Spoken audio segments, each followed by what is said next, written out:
로마서 1장 1절 읽겠습니다. 시작. 예수 그리스도의 종 바울은 사도로 부르심을 받아 하나님의 복음을 위하여 택정함을 입었으니. 아멘. 로마서는 교회사에 있어서 아주 큰 영향력을 끼친 책입니다.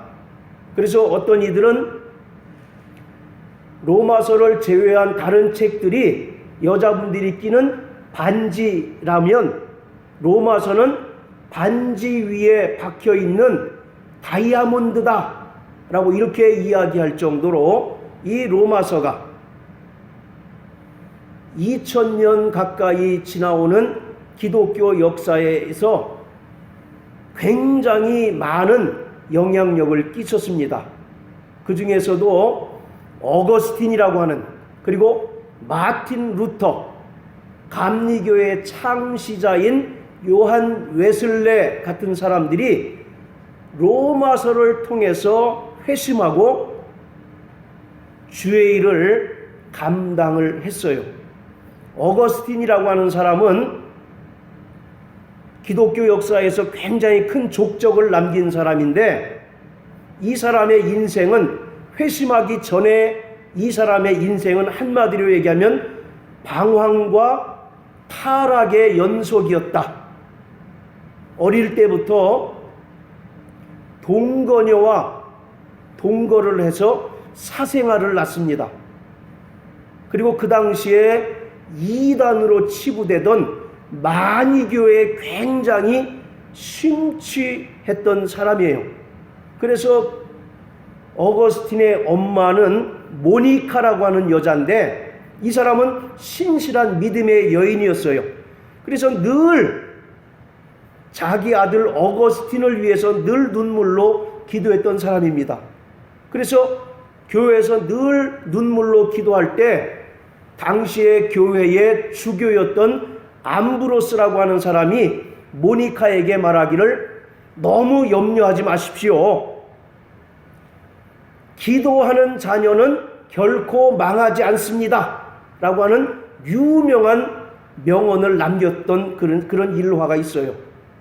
자, 그랬던 어거스틴이 어느 날 길을 가고 있는데 이탈리아 말로 톨로레게라고 하는 말이 계속 들리는 겁니다. 톨로레게라고 하는 말이 계속 들렸는데, 이 톨로레게라는 말이 뭐냐면 책을 펴서 읽어라, 그런 뜻입니다. 그래서 하도 신기해가지고 얼른 집에 가서 성경책을 폈는데, 그게 마침 로마서 13장 13절 14절의 말씀이었어요. 자, 우리 한번 로마서 13장 13절 14절 한번 찾아서 읽어보세요. 자, 같이 읽습니다. 시작.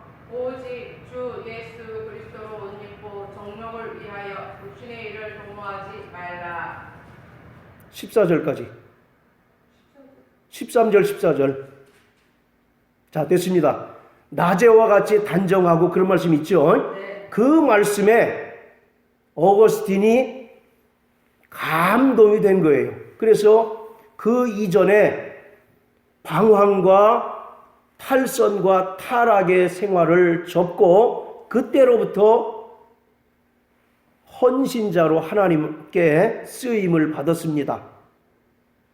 그리고 로마서 하면 빼놓을 수 없는 사람이 마틴 루터죠.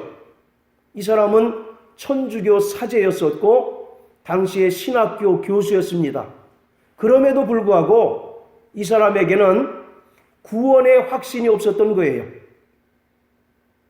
별의별 노력을 다 기울여도 그 마음에 자신이 구원받았다라고 하는 분명한 확신이 생기지 않았습니다. 그러던 차에 로마서 1장 17절을 읽었는데, 복음에는 하나님의 의가 나타나서 믿음으로 믿음에 이르게 하나니 오직 의인은 믿음으로 말미암아 살리라. 늘상 읽던 그 말씀이 그날따라 그의 영혼을 울렸던 거예요. 그래서 그 말씀을 통해서 회심하게 되고 구원의 확신을 갖게 됐습니다. 그때로부터 오직 은혜, 오직 믿음, 오직 성경이라고 하는 큰 슬로건 하에 종교개혁을 단행하게 된 것입니다. 그리고 감리교의 창시자인 요한 웨슬레도 목사 안수를 받고 미국으로 선교를 떠났습니다. 미국에 있는 인디안들을 선교하리라는 원대한 꿈을 안고 떠났는데 결과는 참패였습니다. 아무런 결실을 거두지 못하고 낙심하고 실망한 채로 배를 타고 영국으로 다시 돌아왔어요. 그리고 실의와 낙심에 빠져 있는 동안 어떤 청년이 로마서를 읽는 그 소리를 들었습니다. 그 성경 구절도 마침 로마서 1장 17절이었어요. 그리고 그가 그 이전에 경험할 수 없었던 참 기쁨과 평안을 누리고 구원의 확신을 갖게 되었습니다. 그리고 그때로부터 열심히 하나님 앞에 또 쓰임받고 결국은 감리교를 창시하게 된 역사적인 사건이 있었습니다. 자, 이와 같이 지금 말씀드렸던 어거스틴이나 루터나 요한 웨슬레 뿐만 아니라 많은 사람들 다 이 로마서를 통해서 개인적인 회심을 체험하고 구원의 확신을 갖게 되었어요. 이와 같이 이 로마서는 구원의 확신을 가져다주는 가장 최고의 책이다 라고 이렇게 말씀드릴 수가 있습니다. 이 로마서는 사도 바울이 로마 교회에 보낸 편지입니다. 그런데 이 로마 교회는 사도 바울이 개척한 것이 아니라 사도행전 2장에 보면 오순절 성령 강림 사건 때 로마에 있던 유대인들이 예루살렘으로 순례를 옵니다. 그런데 그 예루살렘에서 있었던 놀라운 성령의 역사를 통해서 복음을 접하게 되고 다시 로마로 돌아가서 교회를 세우게 됩니다. 그리고 이 로마서는 역사적인 기록이나 정황으로 봐서 AD 58년에 바울이 고린도 지역에서 기록되었다라고 학자들이 이야기를 합니다. 자, 그런데 이때에 어떤 일이 있었냐면 당시의 로마 황제가 글라우디오라고 하는 황제였어요. 그런데 이 글라우디오 황제가 로마에서 유대계 그리스도인들이 생전 듣도 보도 못한 그리스도를 전파하니까 유대인들을 로마에서 다 추방하는 추방령을 내립니다. 그래서 유대계 그리스도인들이 그 추방령에 의해서 다른 지역으로 다 피하게 돼요. 그리고 글라우디오 황제 후에 네로 황제가 황제로 이제 등극해서 유대인 추방령을 해제합니다. 그래서 다시 쫓겨났던 유대계 그리스도인들이 다시 로마로 돌아와서 교회가 이방인 그리스도인들과 유대계 그리스도인들이 서로 섞이게 됩니다. 그러면 자연적으로 어떤 문제가 발생하겠습니까? 율법의 준수 문제가 발생하게 되는 거예요. 유대계 그리스도인들은 비록 예수를 믿었더라도 어릴 적부터 하던 그런 습관이 있었기 때문에 안식일이라든지 여러 가지 율법에 정한 규례들을 지켜야 된다라고 이렇게 주장을 했던 거죠. 그리고 이방인 그리스도인들은 그런 것들을 지킬 필요 없다라고 이와 같이 주장을 함으로써 같은 교회 내에서 이방인 그리스도인들하고 유대계 그리스도인들이 갈등을 하게 되는 거예요. 그래서 이 사도 바울이 로마서를 기록하게 된 목적 중에 하나도 그러한 갈등을 해결하기 위한 그런 차원에서 로마서를 기록하게 됐습니다. 자, 우리 한번 사도행전 18장 한번 보세요.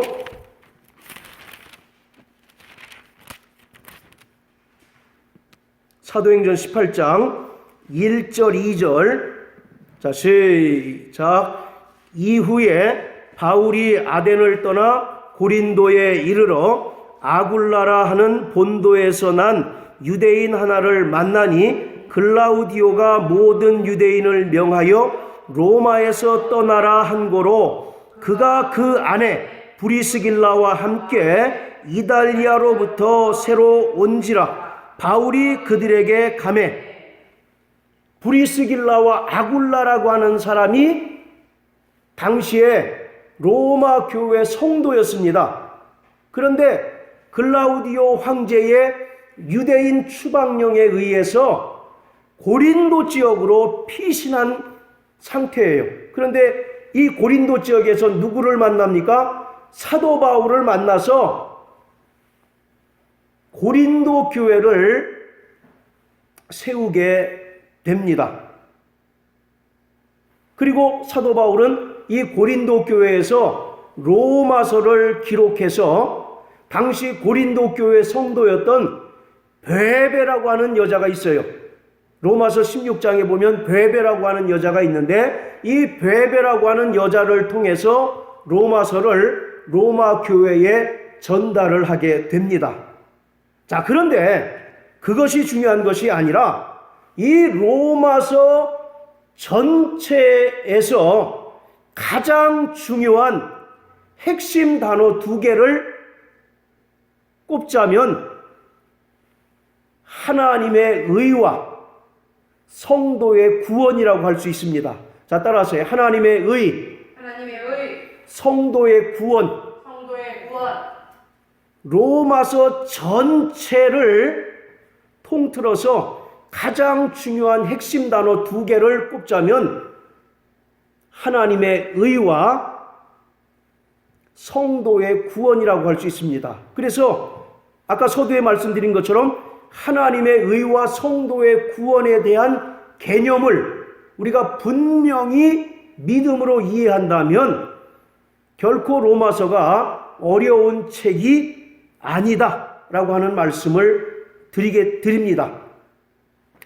하나님의 의는 이 로마서뿐만 아니라 바울의 서신서들을 이해하는 데 있어서 결정적인 개념을 우리에게 제공해 줍니다.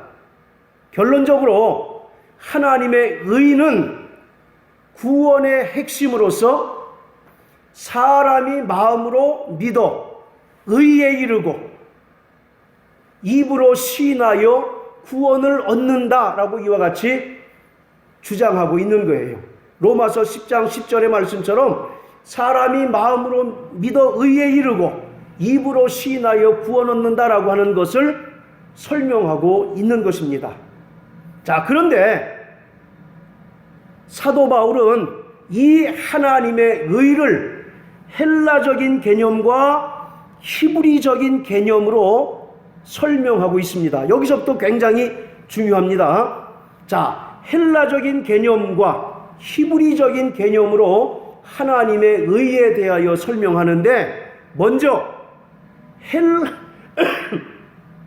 헬라적 개념으로서의 하나님의 의는 이 하나님의 의를 심판과 연결시키는 것입니다. 다시 말하면 하나님께서는 거룩하시고 의로우신 분이기 때문에 죄에 대한 형벌을 생략할 수 없고 반드시 심판하신다라고 하는 개념으로 설명하고 있어요.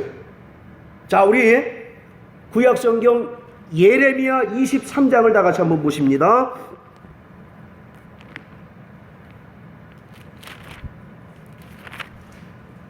예레미야 23장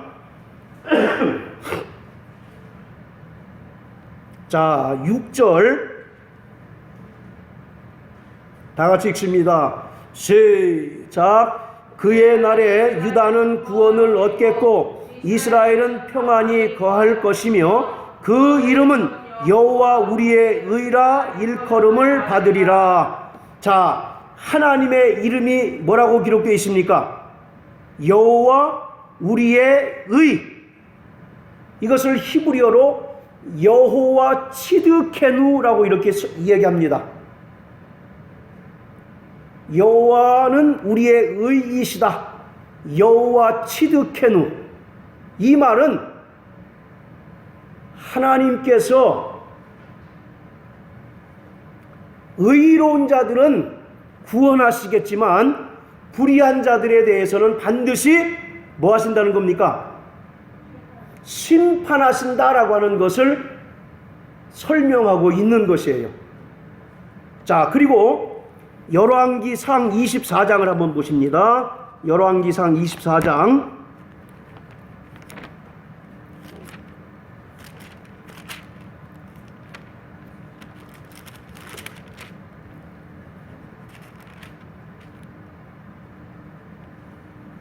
죄송합니다. 열왕기하 24장 열왕기하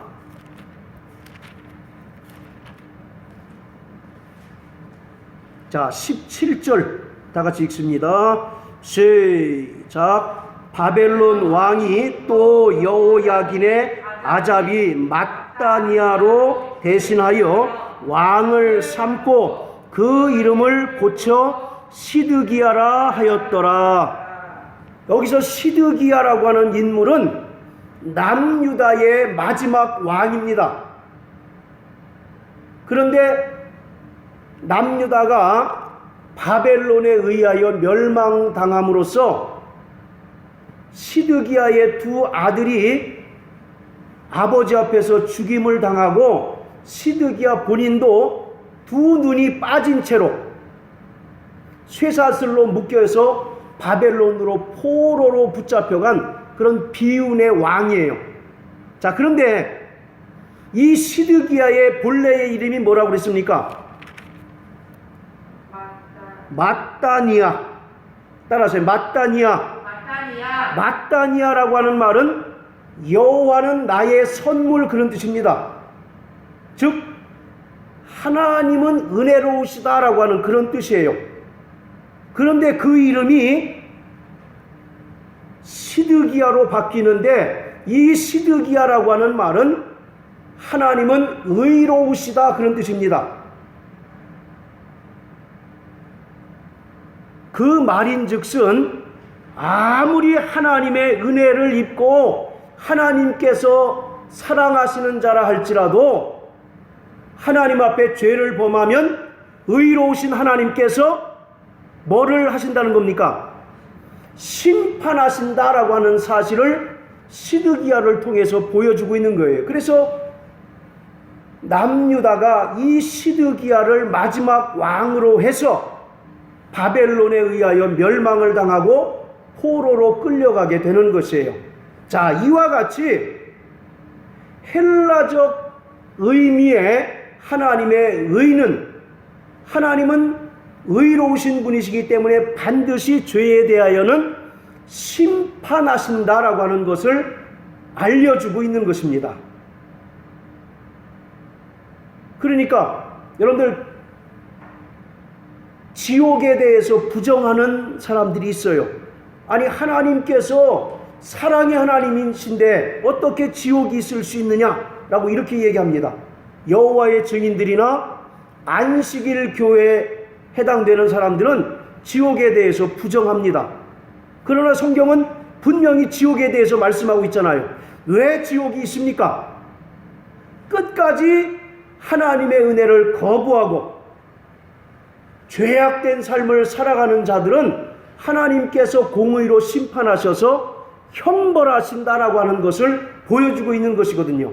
그래서 이 로마서에서 말하는 하나님의 의의 첫 번째 개념은 반드시 심판하시는 하나님을 설명하고 있어요. 그렇기 때문에 예수 그리스도의 희생이 더욱더 값진 것입니다.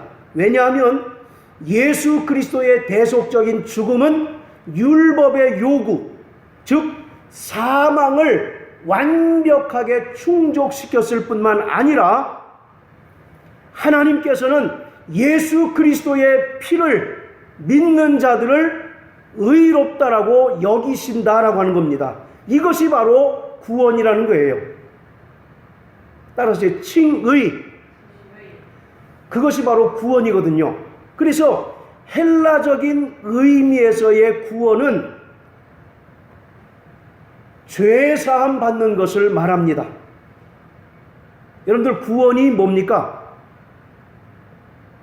10원에서 1원 빠진 게 구원입니다. 그렇습니까?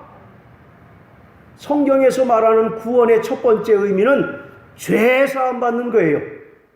네가 끝까지 죄사함 받지 않으면 너는 지옥 간다 라고 성경은 선언하고 있거든요. 그래서 하나님의 아들 예수가 이 땅에 오셔서 죄인들을 위하여 대신 죽어주심으로써 율법의 모든 요구를 성취하셨고, 예수가 흘리신 그 피를 믿는 자들을 하나님께서는 의롭다라고 칭해 주셨어요. 그것이 바로 칭의, 다른 말로 하면 구원인데, 구원이라고 하는 것은 죄사함을 말합니다. 자, 우리 김영미 집사님 골로새서 1장 14절 한번 읽으세요. 다른 분들은 다 들으시기만 하시길 바랍니다. 그 아들 안에서 우리가 구속고 죄사함을 얻었도다. 자, 구원이 뭐라고 얘기합니까? 죄사함이에요. 자, 따라하세요. 나는 죄사함 받았다. 죄사함 받았다. 할렐루야. 이렇게 하나님께서 우리를 향해서 선언해 주셨다라고 하는 겁니다. 요한복음 19장 30절에 보면 예수님께서 십자가에 달리시면서 7마디를 하셨죠. 그걸 가상칠언이라고 얘기하잖아요. 그 중에 6번째 말씀이 뭐냐면 다 이루었다라고 하는 겁니다.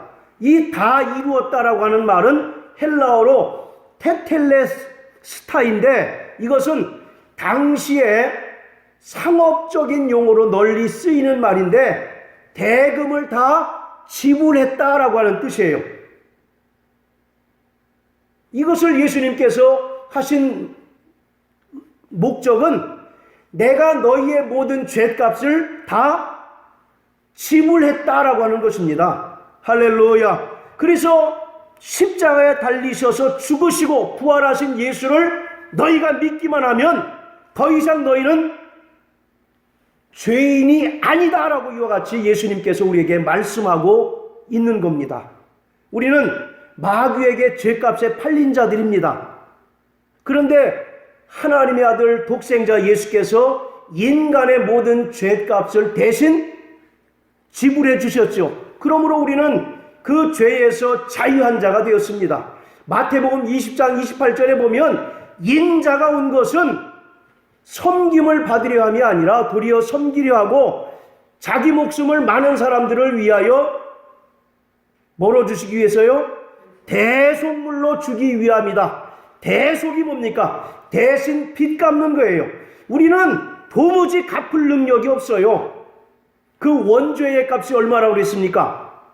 마태복음 18장에 순종이가 있으면 정확하게 잘 맞출 텐데 1만 달란트, 따라서 1만 달란트, 이거는 도무지 인간이 갚을 수 없는 액수를 말하거든요. 그러니까 인간은 자기의 죄값을 갚을 능력이 없어요. 그러므로 모두 마귀와 더불어 지옥 갈 수밖에 없는 자들이거든요. 그런데 예수가 이 땅에 오셔서 나를 위하여 대신 피 흘려 주셨고, 그 피를 믿는 자들에게 하나님은 선언해 주셨습니다. 내 죄사함 받았다. 할렐루야. 이것이 바로 헬라적 의미에서의 칭의, 구원인 것이에요. 자, 반면에 히브리적 개념의 하나님의 의는 무엇이냐면 하나님께서 죄인들과의 관계를 올바로 회복하시고 그 관계를 유지하는 것을 하나님의 의라고 설명하고 있습니다. 창세기에 보면 아담이 범죄함으로 말미암아 하나님께 에덴 동산에서 쫓겨나지요. 그리고 죄로 말미암아 하나님과 원수가 되지 않습니까? 그러한 관계가 다시 회복되고 유지되는 것을 사도 바울은 하나님의 의라고 설명하고 있어요. 다시 말씀드리면 관계를 맺고 있는 쌍방이 상대방에 대한 자신의 의무를 성실하게 수행하는 아름다운 상태, 그것을 바로 의라고 얘기하고 있는 거예요. 에베소서 5장에 그리스도와 교회와의 관계를 설명합니다. 남편과 아내의 관계를 통해서 설명하고 있는데 남편은 아내를 어떻게 합니까? 사랑하고 아내는 남편에게 순종하는 그 사랑과 순종의 비밀, 사랑과 순종의 관계가 그리스도와 교회와의 관계이듯이 이미 죄사함 받고 구원받은 하나님의 자녀들은 하나님께 대한 의무를 다하는 것을 하나님의 의라고 설명하고 있어요. 할렐루야. 아멘. 그래서 히브리 개념에서의 칭의, 구원이라고 하는 것은 성도들이 성화의 의무를 가지는 것이다 라고 말씀합니다. 뭘 가져요? 성화의 의무를 가진다. 구원받은 것에서 그치는 것이 아니라 구원받은 이후에 자신의 삶을 통해서 하나님의 영광을 드러내고 하나님의 의를 드러내는 것이 진짜 믿음이다라고 설명하고 있어요. 오늘 거의 대부분의 그리스도인들이 여기서 오해를 하는 것 같습니다. 아, 내가 예수의 피로 구원받았으면 이제 그 구원은 영원한 구원이고 만사부려 튼튼이야. 이렇게만 생각하지 자신이 하나님 구원받은 이후에 하나님께 대하여 성화의 의무를 다해야 된다라고 하는 것에 대해서 별로 생각하지 않는 것 같아요. 자, 우리 한번 빌립보서 2장을 한번 다 같이 보십시오.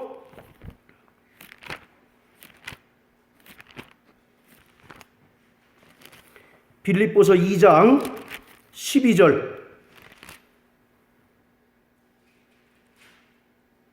자, 시작. 그러므로 나의 사랑하는 자들아, 너희가 나 있을 때뿐 아니라 더욱 지금 나 없을 때에도 항상 복종하여 두렵고 떨림으로 너희 구원을 이루라. 항상 복종하여 두렵고 떨림으로 뭘 이루라고요? 구원을 이루라. 그럼 이 사람들은 지금 구원 안 받은 상태입니까? 구원 받았죠. 그런데 사도 바울이 당부하기를 항상 하나님께 복종하고 두렵고 떨림으로 너희의 완전한 구원을 이루라 이렇게 얘기하고 있습니다. 이것이 바로 성화입니다. 성화. 자, 또 베드로전서 1장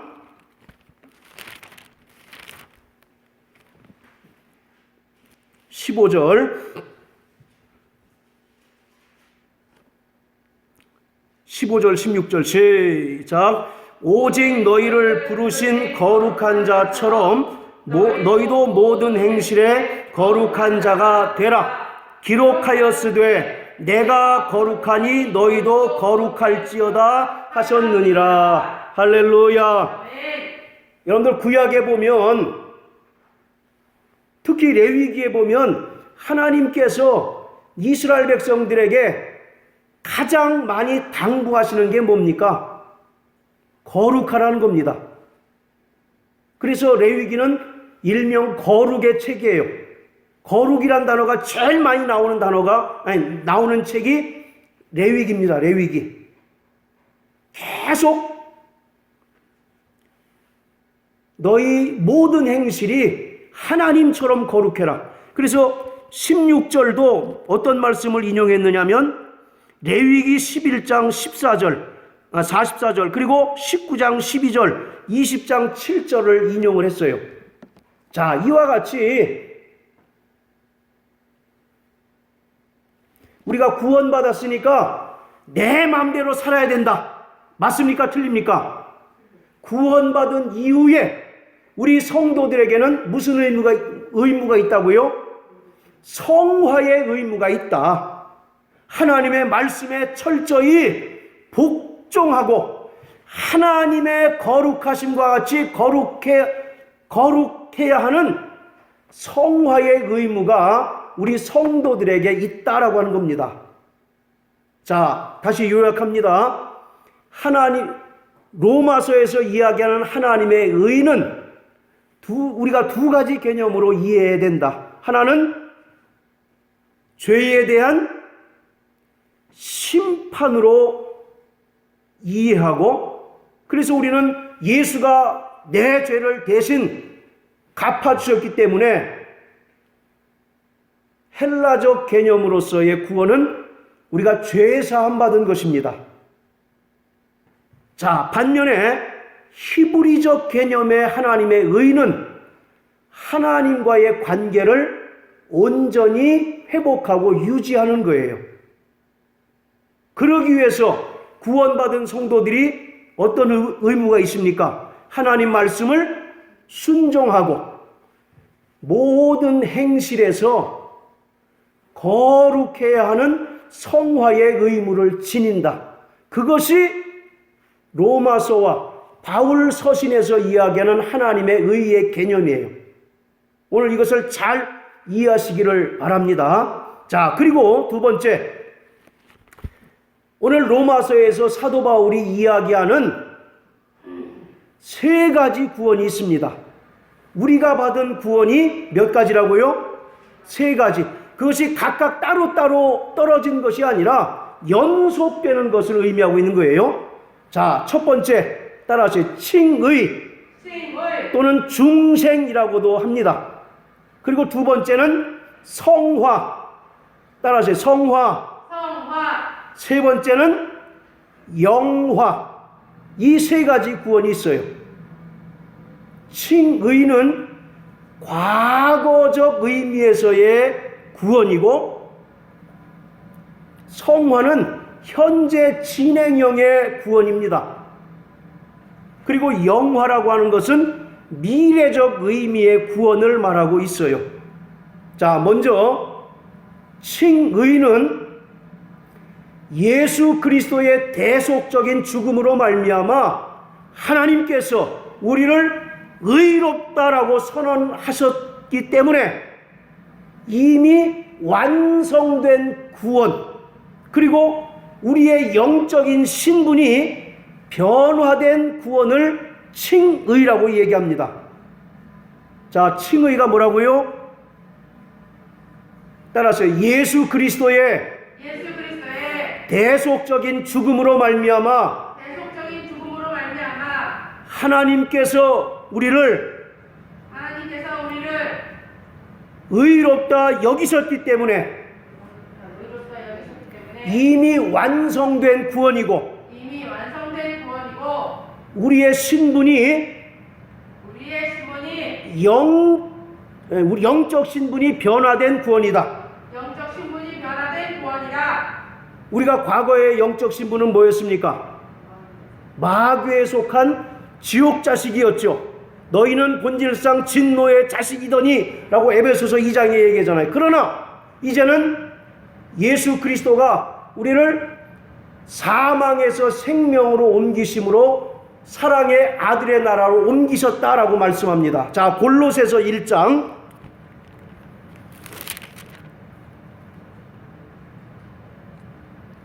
자, 13절입니다.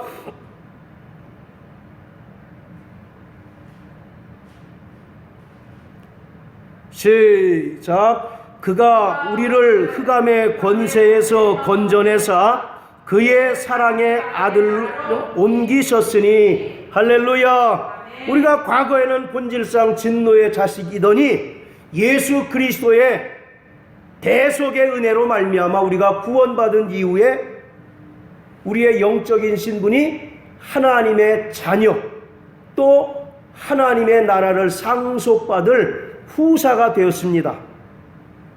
이것을 칭의 또는 중생이라고 설명하고 있어요. 이 칭의의 구원은 율법의 행위로 말미암지 않고 오직 하나님의 은혜로 말미암아 성취되었습니다. 자, 그리고 두 번째, 성화의 구원이 있는데, 자, 우리가 구원받았다 할지라도 여전히 우리 안에는 뭐가 있습니까? 죄의 소욕이 남아있죠. 그 아직 남아있는 죄의 소욕들을 제거하기 위해서 내주하시는 성령을 의지하여 현재 이루어가는 구원을 성화라고 얘기합니다. 이것은 현재 진행형이에요. 언제 끝나겠습니까? 주님 재림하시든지 아니면 우리가 영혼과 육체가 분리되는 때에 이루어지게 되는 거죠. 자, 마귀는 끊임없이 우리 안에 있는 육체의 소욕을 통해서 죄가 성장하게 함으로써 성도들을 믿음에서 떠나게 하는 존재가 마귀입니다. 그렇지만 감사하게도 성령께서 그의 능력으로 말미암아 성도들이 하나님과의 관계에서 끊어지지 않도록 우리를 도와주십니다. 할렐루야. 그래서 로마서 8장 26절에 성령께서 우리 연약함을 아시나니 우리를 위하여 말할 수 없는 탄식으로 탄식하며 간구하신다라고 말씀하고 계셔요. 자, 로마서 8장 한번 보십니다.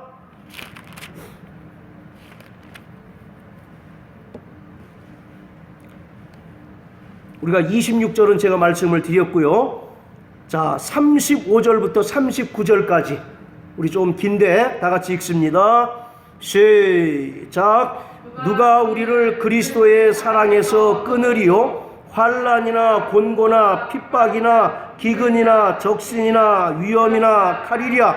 기록된 바 우리가 종일 주를 위하여 죽임을 당케 되며 도살할 양같이 여김을 받았나이다 함과 같으니라. 그러나 이 모든 일에 우리를 사랑하시는 이로 말미암아 우리가 넉넉히 이기느니라. 내가 확신하노니 사망이나 생명이나 천사들이나 권세들이나 현재일이나 장래일이나 능력이나 높음이나 깊음이나 다른 아무 피조물이라도 우리를 우리 주 그리스도 예수 안에 있는 하나님의 사랑에서 끊을 수 없으리라. 할렐루야.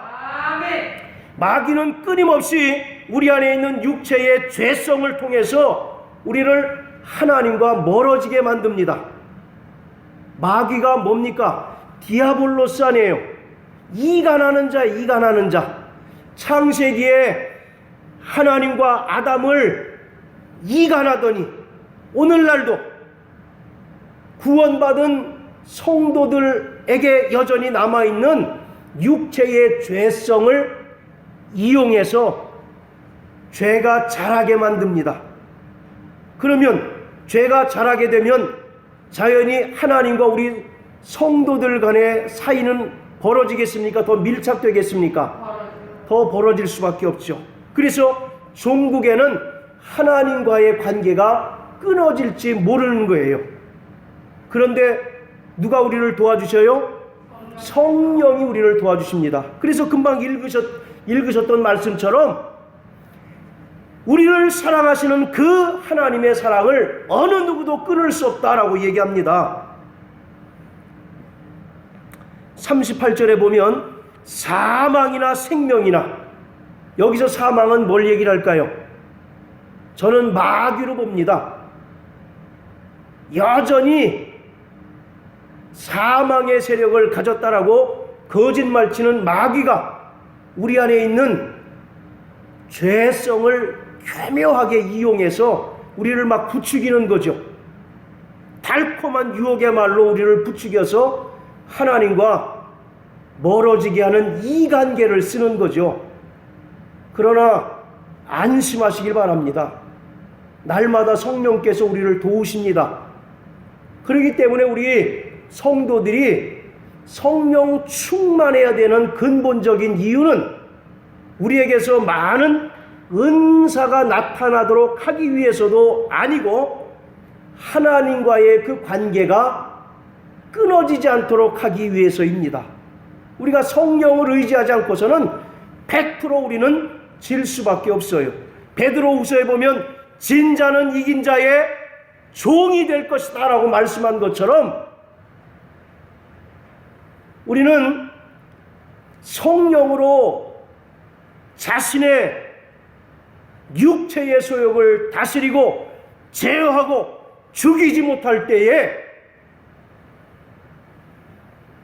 다시 하나님과 원수가 될 수 있는 개연성이 다분히 있는 그런 불완전한 존재라고 하는 겁니다. 그렇기 때문에 우리는 날마다 성령님을 의지하고 날마다 성령 충만할 때 비로소 육체의 소욕을 이길 수가 있습니다.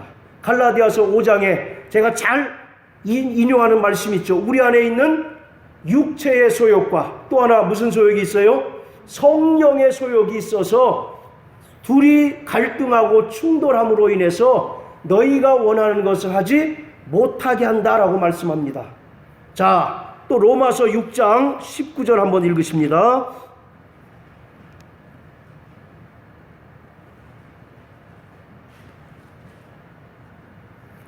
로마서 6장 19절 시작. 너희 육신이 연약함으로 내가 사람의 예대로 말하노니 전에 너희가 너희 지체를 부정과 불법에 들여 불법에 이른 것 같이 이제는 너희 지체를 의에게 종으로 들여 거룩함에 이르라. 할렐루야. 우리가 과거에는 마귀에게 속하여 죄의 종이더니 이제는 하나님의 종이요 하나님의 자녀가 되었기 때문에 성령으로 우리 육신의 소욕을 다스림으로 말미암아 우리 육체를 하나님께서 쓰시는 의의 병기, 의의 종으로 드려야 된다라고 말씀하고 있습니다. 이것이 인간의 힘이나 노력으로 가능할까요? 불가능할까요? 불가능하죠. 본래 선천적으로 착한 사람 물론 있습니다. 본래 선천적으로 양심적인 사람 있을까요? 없을까요? 있죠. 그러나 그러한 사람일할지라도 근본적인 죄를 다스릴 수는 없는 거예요. 그래서 골로새서 3장 5절에 보면 너희는 땅에 있는 지체를 죽이라 말씀하고 있습니다. 자, 골로새서 3장 5절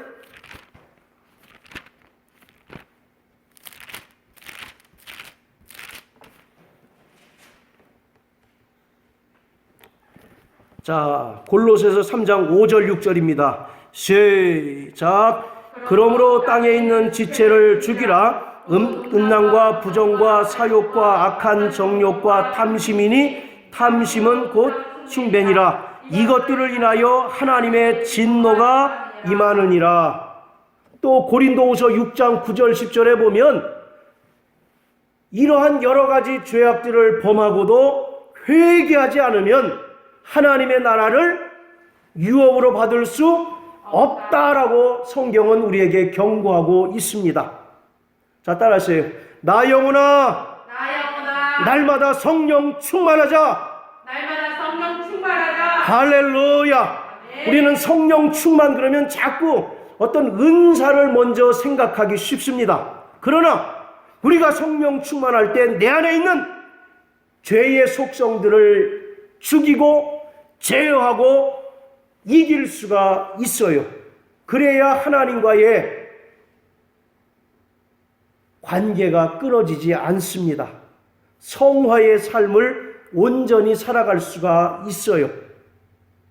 그래서 계시록 할 때도 말씀드렸지만 하나님께서 우리에게 고난을 주시는 이유 중에 하나도 끊임없이 우리를 하나님의 자녀로 거룩한 자로 다듬어 가기 위해서 우리에게 고난을 주시는 겁니다. 고난이라고 하는 헬라어 단어가 들립시스예요. 들립시스. 이 들립시스가 탈곡기라고 하는 그런 뜻이 있습니다. 우리 정인남 성도님 탈곡기 아시죠? 옛날 그 원통에 뭐 뾰족뾰족 나와가지고 막 돌리면은 그 알곡이 다 이제 나잖아요. 그것처럼 끊임없이 하나님께서 우리를 탈탈 터셔요. 고난이라고 하는 아픔을 통해서. 그때마다 우리가 더욱더 거룩하고 겸손함으로 하나님 뜻대로 살아야 하는 겁니다. 고린도후서 12장에도 보면 사도 바울이 고백하잖아요. 나의 약할 때 강함이라 이와 같이 말씀하지 않습니까? 날마다 성령 충만하시기를 주의 이름으로 축원합니다.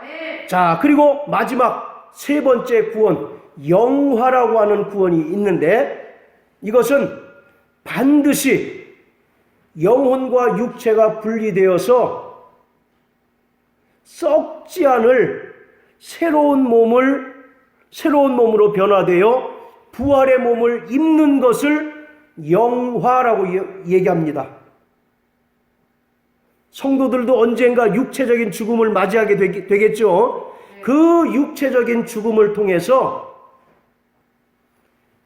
육체는 흙에서 왔기 때문에 흙으로 돌아가지만 영혼은 완전 성화되어서 하나님께서 예비하신 낙원에서 안식하게 됩니다. 누가복음 23장 43절에 보면 예수님과 함께 십자가에 달린 강도를 향하여 예수님께서 뭐라고 말씀하십니까? 너는 나와 함께 오늘 낙원에 있을 것이다 라고 말씀한 것처럼 우리가 이 육체라고 하는 죄덩어리를 벗어버리고 신령한 몸으로 변화를 받아서 하나님께서 우리를 위하여 예비하신 낙원에서 안식하는 것을 영화라고 얘기합니다. 그리고 그 이후에 예수님께서 영광 중에 재림하셔서 우리를 새하늘과 새 땅에 들어가게 하심으로 그곳에서 하나님과 더불어 영원히 살게 되는 것이에요. 오늘 이와 같이 로마서는 하나님의 의와 성도의 구원에 대해서 우리에게 정확한 믿음의 지식을, 개념을 제공해 주고 있습니다. 이 얘기는 다른 말로 하면 우리의 신앙생활이 얼렁뚱땅해서 결코 되는 것이 아닙니다. 그냥 예수만 믿어. 그럼 다 구원받아. 한편으로는 맞지만 한편으로는 틀린 말일 수 있다는 얘기예요. 그 믿음이라고 하는 것은 내가 죄사함 받는 것을 포함하고 또 죄사함 받은 이후에 하나님의 자녀로 빛의 자녀로서 이 땅에서 끊임없이 거룩하게 다듬어가는 과정이 있어야 천국에 들어가게 되는 겁니다. 그런데 사람들은 이 성화의 과정을 크게 생각하지 않고 그냥 믿으면 구원, 믿으면 천국, 예수 구원, 불신 지옥 이것만 자꾸 생각하기 때문에 로마서를 통해서 우리에게 주고자 하는 하나님의 진리를, 하나님의 뜻을 올바로 깨달을 수 없는 것입니다.